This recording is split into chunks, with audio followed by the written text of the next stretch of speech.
میں گدائے خواجہ چشت ہوں، میں گدائے خواجہ چشت ہوں، مجھے اس گدائی پہ ناز ہے میرا، ناز خواجہ پہ کیوں نہ ہو میرا، ناز خواجہ پہ کیوں نہ ہو میرا، خواجہ بندہ نواز ہے میرا، خواجہ بندہ نواز ہے۔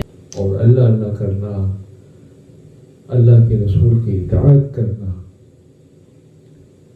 یہی تو سارا سب سلسلے کے بزرگ سکھاتے ہیں، یہی تو طریقت ہے۔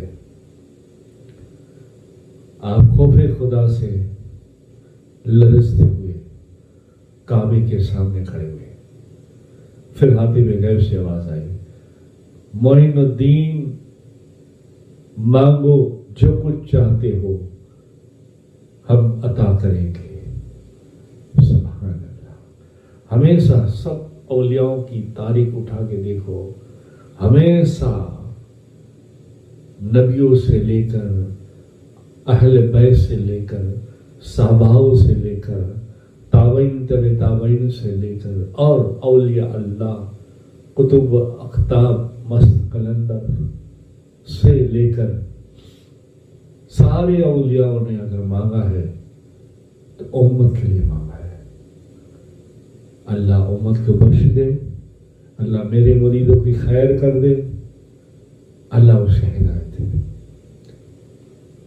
ہمارے خاطہ نے بھی ہمارے لیے مانگا۔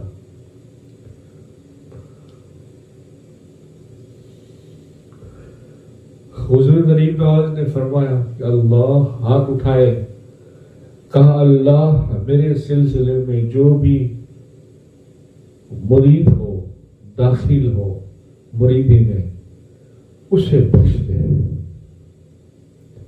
سبحان اللہ۔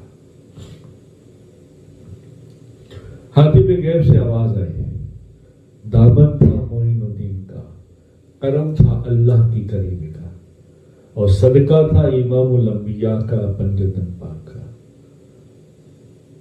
ندا آئی، اچھا معین الدین سنو، ہم نے تمام تمہارے مریدوں کو بخش دیا۔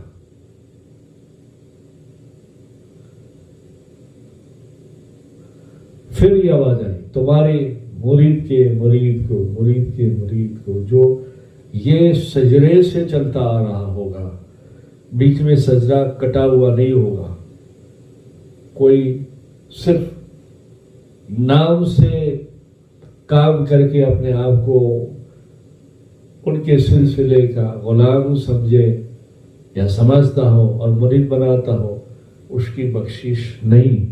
پھر وہ آگے اللہ، اللہ کا رسول، اللہ والے اور خواجہ جانے، یعنی سجرہ کٹا ہوا نہ ہو،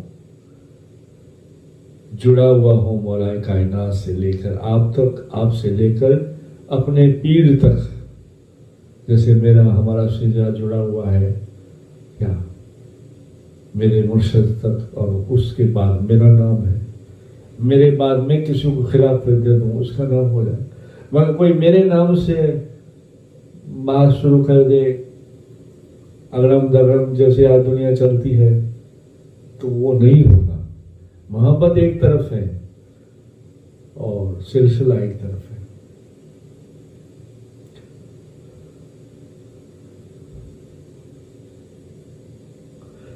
پھر آپ نے فرمایا کہ اللہ سب میرے مریدوں کو بخش دے۔ آواز آئی حاتم غیب سے، ہاں میں نے قیامت تک سارے مریدوں کے مرید کو بخش دیا، جس کے پاس میرا، یعنی آپ فرماتے میرا سجدہ پہنچے۔ سبحان اللہ۔ اور آپ نے فرمایا جب تک کہ میرے تمام مرید جنت میں نہیں جائیں گے، میں بھی جنت میں نہیں جاؤں گا۔ سبحان اللہ۔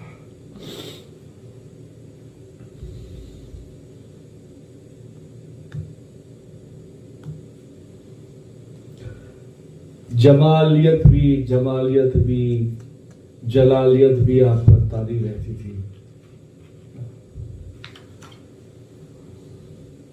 صفت جلال کا غلبہ جب ہوتا،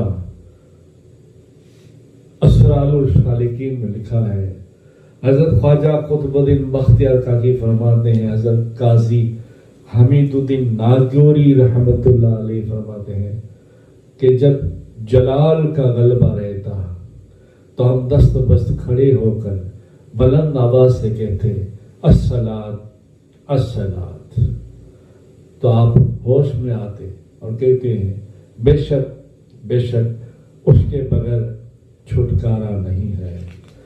پھر آپ نماز میں شامل ہو جاتے ہیں.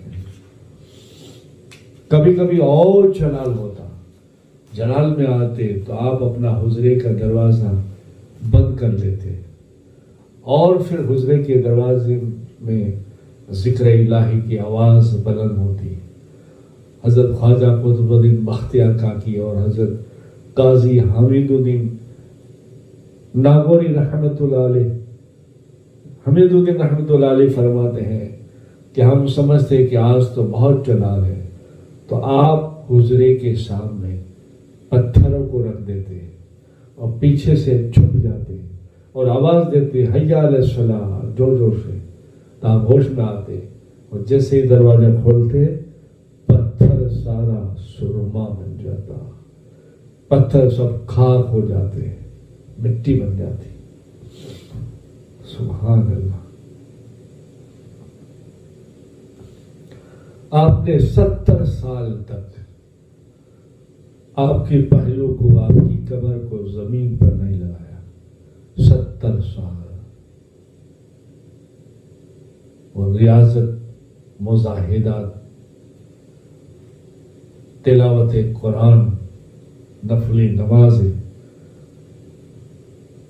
2 رکعت میں آپ کے مرشد کے ساتھ ساتھ آپ کے بھی یہ حوالے میں آتا ہے کہ 2 رکعت میں آپ قرآن پاک پڑھا کرتے تھے. ایک میں 15، دوسرے میں 15. اور آپ مسلسل 5 دن کا، کبھی 7 دن کا روزہ رکھتے اور ان میں 1-2 روٹی کا ٹکڑا یا 2 کھجور پانی میں روٹی کو بھگو کے کھا لیتے، کبھی کھجور کھا لیتے. اور آپ کا لنگر عام تھا. اس زمانے میں بھی اجمیر پاک میں لنگر عام تھا. لوگ خوب آتے تھے، خوب کلمہ پڑھتے تھے، خوب فیض اٹھاتے تھے، خوب سب کی دعائیں ہوتی تھی، مرادیں پوری ہوتی تھی. ان میں ایک سوداگر بھی آ گیا. سوداگر نے دیکھا کہ اچھا فقیر ہے، اللہ والا ہے، لوگوں کو کھلاتا پلاتا ہے، لاؤ آج ہم بھی کچھ مدد کریں اس کی. آپ کے اخلاق کو دیکھ کر خوش ہوا. خوش ہو کے کہنے لگا کہ حضور ایک ہمارے داداؤں کی نشانی ہے، اگر آپ لینا چاہیں تو. کہا بولیے کیا بات ہے. کہا حضور میں 5-7 روز رہا یہاں، میرا کام کیا، میرا کام ہوا، کچھ ہیرے زیورات بیچے، اب میں جا رہا ہوں تو ایک ہمارے پاس ہمارے بزرگوں کا دیا ہوا نسخہ ہے جس کو ہم پارس منی کہتے ہیں. تو حضور یہ آپ کے قدموں میں پارس منی ہے، آپ رکھیے اور جب ضرورت ہو اس کو گھسیے، پتھر کو سونا بنائیے اور بیچیے اور لوگوں کو کھلائیے کھانا. آپ نے مسکرایا اور کہا اچھا ٹھیک ہے رکھے. اس نے پتھر رکھا، ڈبی میں پڑا ہوا تھا. آپ نے دیکھا، پھر مسکرائے اور کہا ٹھیک ہے ہماری طرف سے بھی کھانا وغیرہ ہو گیا. بولے ہاں. بولے حضور میں نے لنگر کھایا آپ کا اور میں بہت خوش ہوں آپ کا یہ سب لنگر عام دیکھ کر. ہزاروں لوگ تھے، ہمیں کیا معلوم یار 800-900 سال ہو جائیں گے کیا، مگر تاریخ بتاتی ہے وہ زمانہ کیسا ہوگا. آپ نے کہا ٹھیک ہے چلو ہمارے یہاں سے پانی ہی پی لو. سبحان اللہ, کیا انداز تھے ان کے نرالے, کیا بات تھی ان کی نورانی.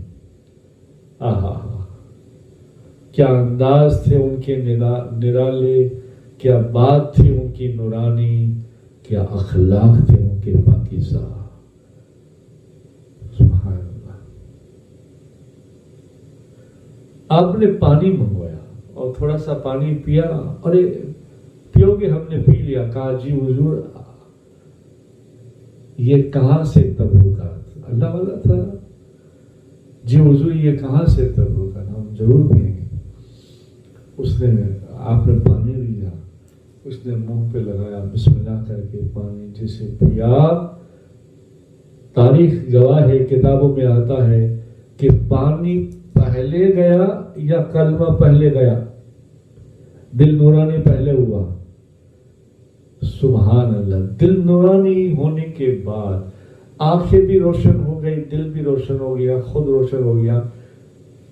اور ابھی بات کر رہا ہے, اس سے پہلے آپ نے وہ پتھر پھینک دیا جیل میں. جہاز بھی چالنا شریف ہے, اندازہ آج بھی کوئی نہیں کر سکتا. کچھ خادموں سے ہم نے سنا ہے کہ کتنا گہرا ہے, بڑے سے بڑی زری بھی اندر چلی جاتی ہے, پتہ نہیں کہاں چلی جاتی ہے, نام و نشان نہیں ملتا. کئی سال سے ایسا چل رہا ہے. جھیل میں پھینک دیا, روشن ہو گیا. ارے حضور یہ کیا؟ یہ ہمارے بزرگوں کی نشانی تھی. آپ نے مسکرا کے کہا ہم نے ہماری نشانی آپ کو دی ہے, تم بھی ذرا دیکھو. زالنے کی طرف سوداگر نے جیسے نظر کی, زالنے میں جتنے بھی چھوٹے بڑے پتھر تھے سب سونے کے نظر